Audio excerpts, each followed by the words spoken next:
Polity आप लोगों को बताने जा रहे हैं। पहले भी कुछ इसके बारे में बात कर चुका हूँ।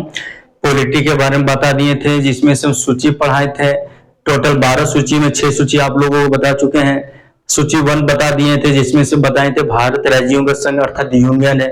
सूची 2 में बता दिए थे कि वेतन के बारे में, 3 शपथ के बारे में, 4 भारत में जो राज्यसभा के जो राजीव सीट है उसके बारे में, 5 में SC/ST लोकसभा की सीट है, और 6 में बता दिए थे भारत के पूर्वोत्तर राज्यों का प्रावधान के बारे में। आज हम लोग 7 हिस्से देखते हैं। तो अनुसूचित 7 क्या कहता है? शक्ति का विभाजन। किनके बीच शक्तियों का विभाजन किया गया? तो केंद्र सरकार और राज्य सरकार के बीच शक्तियों का विभाजन किया गया। भारत शासन की इकाई में संघात्मक है। यहाँ क्या है? संघात्मक, क्योंकि भारत एक बहुत बड़ा देश है, बहुमूल देश है। यहाँ पर खान पान, रहन सहन, बोल चाली, भाषा सब अलग अलग है ना, जिनके वजह से यहाँ पर केंद्र सरकार ने हिंदी भाषा को दर्जा दिया गया है। लेकिन राज्यों को अपनी काम को आसान करने के लिए उस सबको मतलब अपना क्षेत्रीय भाषा को भी दर्जा दे दिया कि अपना क्षेत्रीय भाषा भी चालू। तो भारत जो शासन की इकाई में संघात्मक है, और लेकिन संघात्मक के साथ साथ भारत कहीं पर कहीं एकात्मक रूप दिखाती है। जैसे में मान लीजिए कि शिक्षा जो हो सकता है, तो शिक्षा में नियम कानून बनाने का काम दोनों का है, केंद्र सरकार को भी है और राज्य सरकार को भी है।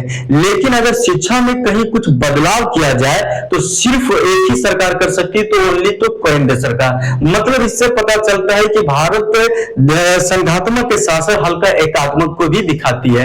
एकात्मक शासन उसको कहते हैं सिर्फ ऊपर वाला की ज्यादा पावर चलता है। जैसे में इंग्लैंड कैसे शासन इकाई? तो एकात्मक में है, क्योंकि इंग्लैंड में अगर वहां पर अगर बोल दिया कि इंग्लिश भाषा बोलना है, तो पूरे देश को क्या बोलना है? इंग्लिश भाषा। जिसको समझ में आए बोले, जिसको समझ में नहीं बोले, वहां कोई फर्क नहीं पड़ता है। इंग्लैंड कैसा है? एकात्मक। भारत कैसा है? संघात्मक। सब लेकर चलता है, कोई दिक्कत नहीं है। आगे फिर अब बताते चलते हैं। शक्तियों का विभाजन भारत में 3 रूप से किया गया। शक्तियों का विभाजन भारत में कितने रूप से किया गया है? तो 3 रूप से किया गया।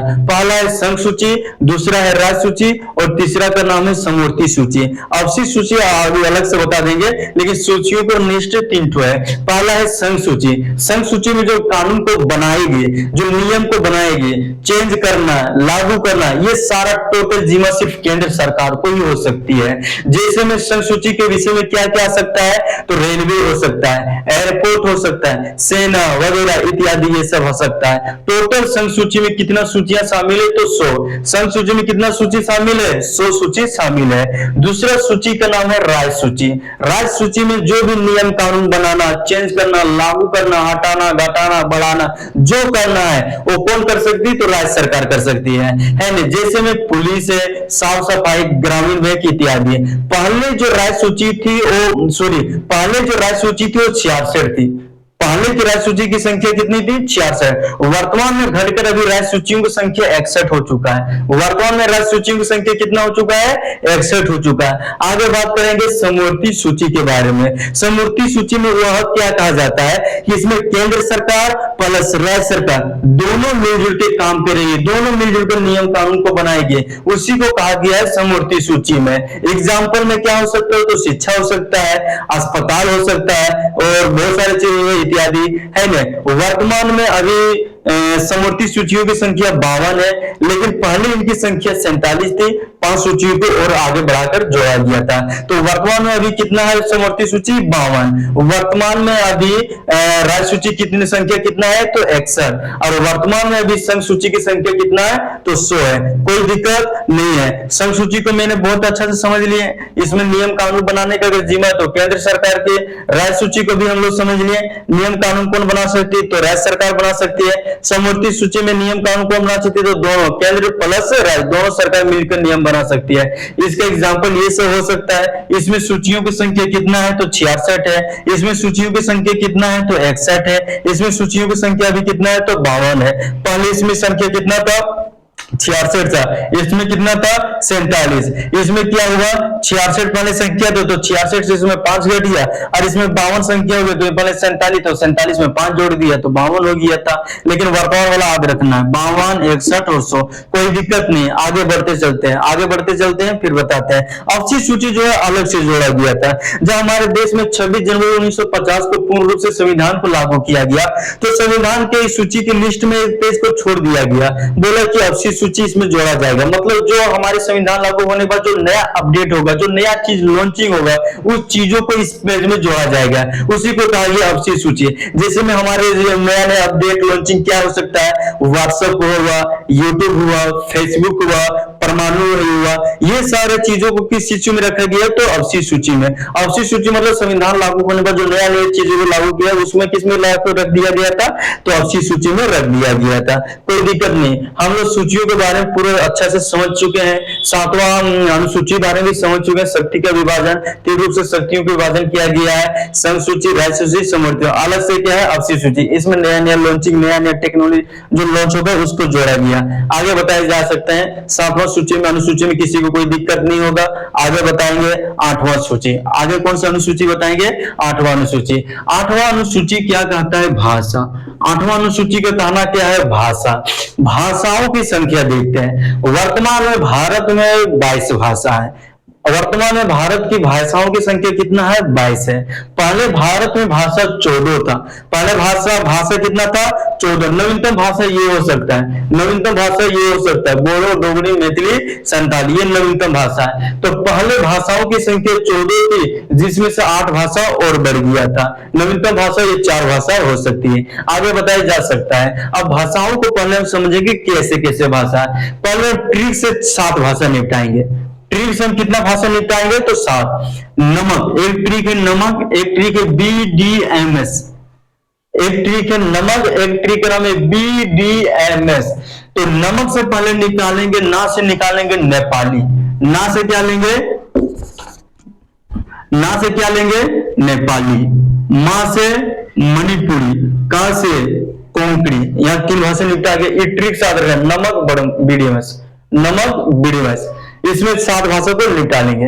ना से नेपाली, म से मणिपुरी, का से कोंकणी, का से कोंकणी, बी से बोडो, डी से डोंगरी, मैम से मैथिली, ऐसे संथाली। यहाँ पर कितना भाषा हम लोग देख लिए, 7 भाषा। नेपाली, मणिपुरी, कोंकणी, बोडो, डोंगरी, मैथिली, संथाली। नेपाली, मणिपुरी, कोंकणी, बोडो, डोंगरी, मैथिली, संथाली।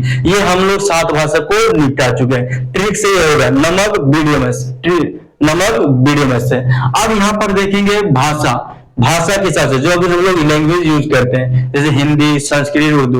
तो भाषा के हिसाब से यहाँ पर जो भाषा है जो हम लोग जानते हैं उसके हिसाब से हिंदी, संस्कृत, उर्दू, हिंदी, संस्कृत, उर्दू, हिंदी, संस्कृत, उर्दू, HSU, हिंदी, संस्कृत, उर्दू। ये सब भाषा जो बोलचाल में कभी यूज करते हैं, हिंदी, संस्कृत, उर्दू।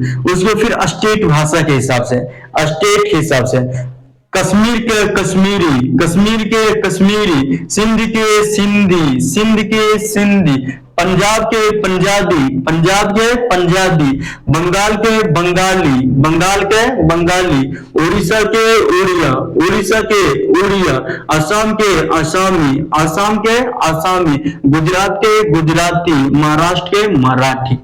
ये राष्ट्रीय से दे दिया। आप करें ट्रिक से, फिर भाषा अगर जो ये लैंग्वेज जो हम लोग करते हैं, फिर स्टेट के हिसाब से, फिर साउथ स्टेट के हिसाब से टोटल 22 भाषाओं को निपटा चुके हैं। पहले भाषा 14 थे। इधर देख लिए, ना से नेपाली, मणिपुरी, कोंकणी, बोडो, डोंगरी, मैथिली, संथाली। नेपाली, मणिपुरी, कोंकणी, बोडो, डोंगरी, मैथिली, संथाली। हिंदी, संस्कृत, उर्दू, हिंदी, संस्कृत, उर्दू। कश्मीर, कश्मीर से कश्मीरी, सिंध के सिंधी, पंजाब के पंजाबी, बंगाल के बंगाली, उड़ीसा का उड़िया, असम का असमी, गुजरात के गुजराती, महाराष्ट्र के मराठी। इतनी भाषाओं को देख लिए हम, मतलब 18 भाषाओं को निपटा चुके हैं। अब देखते हैं साउथ इंडियन का 4 भाषा। साउथ इंडियन का देखते हैं इधर 4 भाषा कौन कौन हो सकता है, कन्नड़, तेलुगु, तमिल, मलयालम। साउथ इंडियन के कितना भाषा, 4 इधर। कन्नड़, तेलुगु, तमिल, मलयालम, कन्नड़, तेलुगु, तमिल, मलयालम। कितना भाषाओं की संख्या हो गया, टोटल हम लोगों ने 22 भाषाओं की संख्याओं को देख चुके हैं। भाषाओं की संख्या टोटल हम लोगों ने 22 भाषाओं को देख चुके हैं। कैसे बोलोगे, नमक से याद रखना, नेपाली, मणिपुरी, कोंकणी, फिर BDMS से बोडो, डोंगरी, मैथिली, संथाली। ये हम लोगों ने क्या किया, ये हम लोगों ने 7 भाषाओं को ट्रिक से निपटा दिए।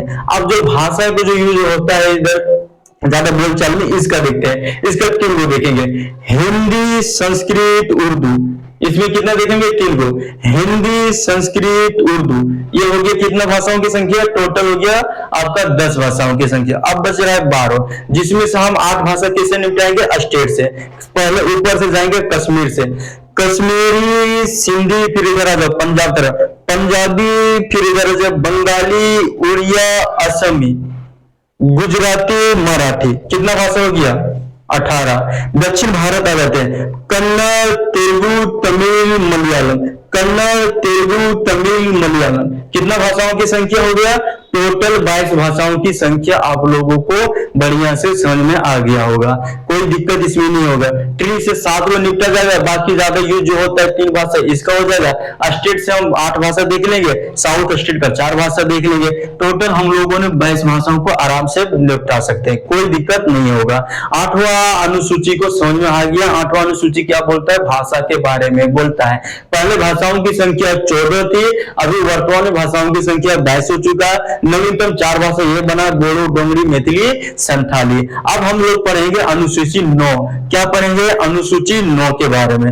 अनुसूची 9 कहता है भूमि सुधार। अनुसूची 9 क्या कहता है? भूमि सुधार। हमारे भारत में जब संविधान ये सब लागू हुआ तो यहाँ पर संशोधन भी हुआ था, जिसमें से पहला ही संशोधन ही कहता है भूमि सुधार के बारे में। पहला संशोधन क्या कहता है? भूमि सुधार के बारे में। इसमें जमींदारी व्यवस्था को पूर्ण रूप से खत्म कर दिया गया। पहले जमींदार वगैरह चलता था, तो जमींदारी व्यवस्था को पहला संशोधन क्या करता है? खत्म कर देता है, जिनके जो जमींदार लोगों को बहुत बड़ी टेंशन हुई थी। तो पहला संशोधन ही है भूमि सुधार। संशोधन जब पढ़ाई गई आगे तो पहला संशोधन आप लोगों को ही पढ़ना पड़ेगा भूमि सुधार के बारे में, कोई दिक्कत नहीं है। तो अनुसूची 9 क्या कहता है? भूमि सुधार। पहला संशोधन करके क्या करता है? भूमि सुधार किया गया, जिसमें से क्या खत्म कर दिया? जमींदारी व्यवस्था को खत्म। कोई जमींदारी वैसे नहीं चलेगा। भारत अब क्या बन चुका है? गणतंत्र रूप से एक देश बन चुका है। यहाँ पर कोई ऐसा ऐसा राजा नियम ये सब नहीं चलेगा, तो इसमें कोई दिक्कत नहीं होगा। आप लोगों को समझ में आ चुका होगा, है ना। शक्ति का विभाजन 7वां अनुसूची में बता दिया। 8वां भाषाओं टोटल 22 संख्या है। 8वां अनुसूची 9 बता दिए, जिसमें से भूमि सुधार के बारे में बता दिए थे। पहला संशोधन ही भूमि सुधार कर देता है। संशोधन आगे पढ़ना कैसे संशोधन हुआ था। तो आज की क्लास हम इतने समझते हैं, आगे क्लास हम कल बताएंगे। अनुसूची 10, अनुसूची 11, अनुसूची 12। कल अनुसूचियों की संख्या टोटल खत्म कर देंगे, फिर बाकी हम चैप्टर 1 शुरू करेंगे और फिर आर्टिकल 1 से स्टार्ट करेंगे। आज की क्लास यहीं तक देखते हैं। जय हिंद।